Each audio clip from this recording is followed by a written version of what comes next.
Bismillahirrahmanirrahim. Assalamualaikum warahmatullahi wabarakatuh. Berjumpa lagi dengan saya, Nur Alia. Pada kesempatan ini merupakan video pembelajaran yang bisa dipakai untuk mengajar anak-anak di sekolah. Semoga video ini bisa bermanfaat buat teman-teman sekalian yang menyaksikan.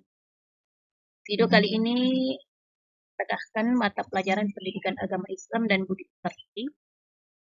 Ini materi terkait dengan empati kelas 7 semester 2.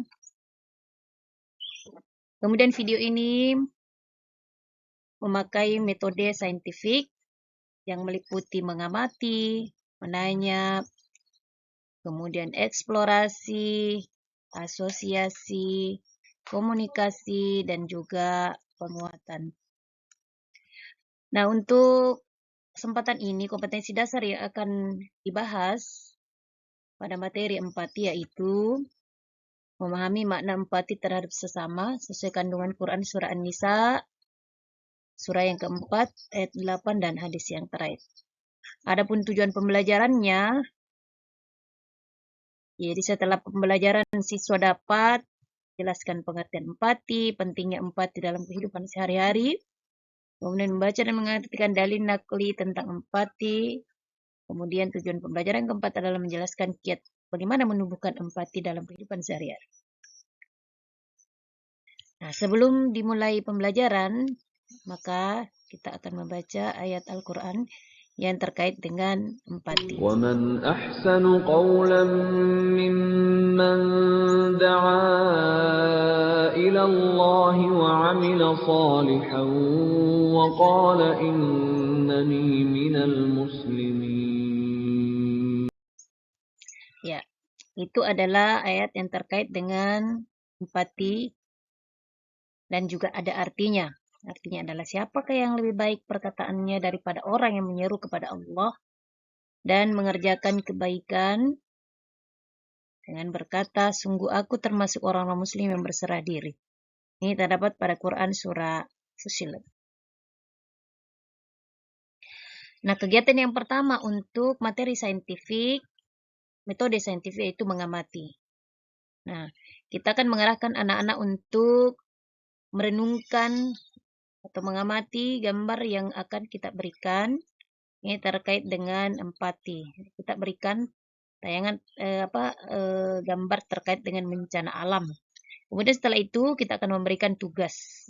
Jadi sebelum kita memberikan gambar, maka kita akan menjelaskan apa yang akan mereka lakukan setelah mengamati gambar tersebut. Nah, ini adalah tugas-tugas yang bisa kita berikan kepada anak-anak kita setelah mengamati.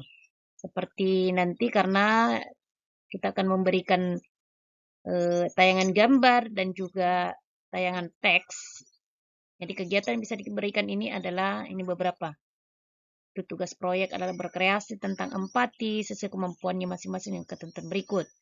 Nah, kalau untuk tayangan gambar, proyeknya membuat lukisan tentang empati. Kemudian untuk tayangan teksnya, kita bisa memberikan tugas seperti proyek membuat cerita pengalaman pribadi. Ya, ini adalah tugas yang bisa kita berikan ke anak-anak. Jadi kita berikan gambar agar mereka bisa mengamati dan nanti mereka bisa mengerjakan proyek yang kita berikan terkait dengan mengamati gambar ini. Kemudian kalau untuk mengamati teks, nah ini bisa kita berikan pembahasan seperti ini.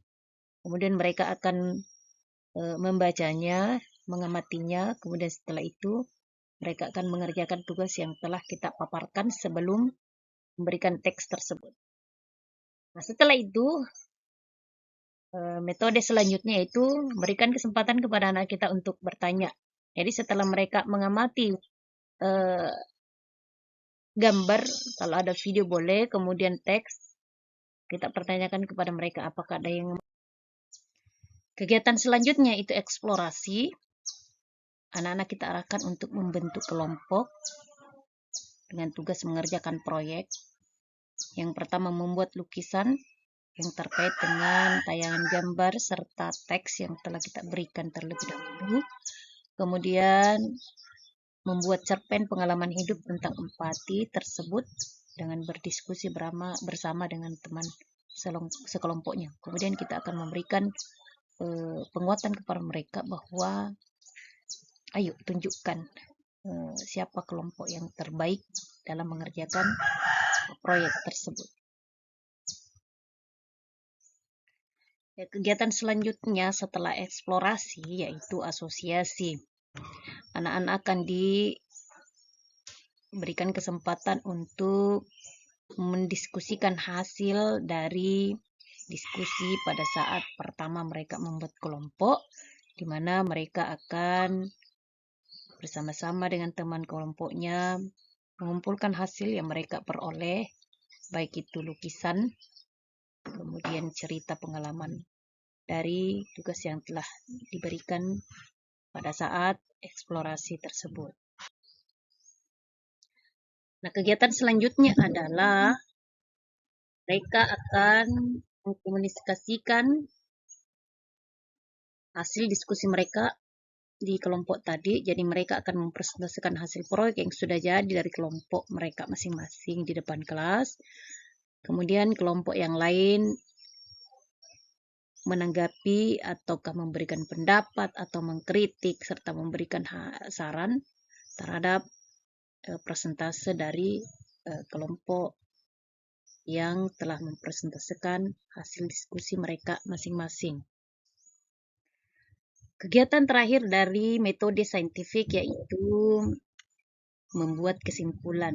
Jadi setelah anak-anak melaksanakan tahap-tahap dari metode saintifik ini yang terakhir, maka kita akan memberikan refleksi bersama-sama siswa.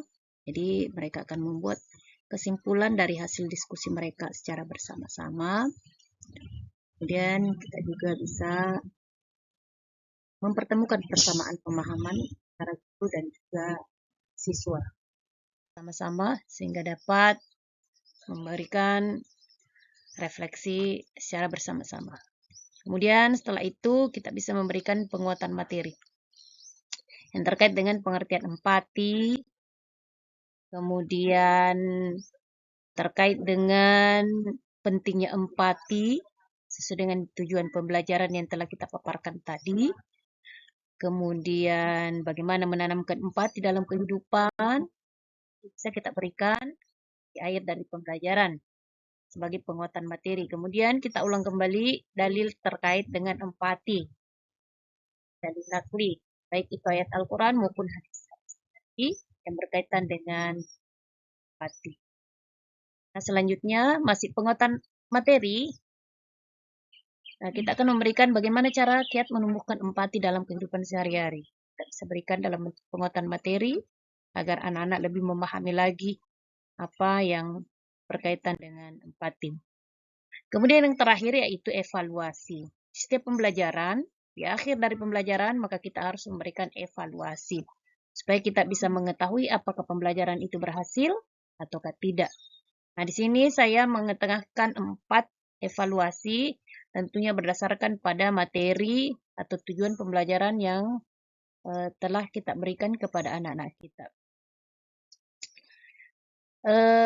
Dan sebaiknya kita harus memberikan referensi supaya anak-anak mungkin bisa membuka kembali apa-apa saja yang telah dipaparkan itu.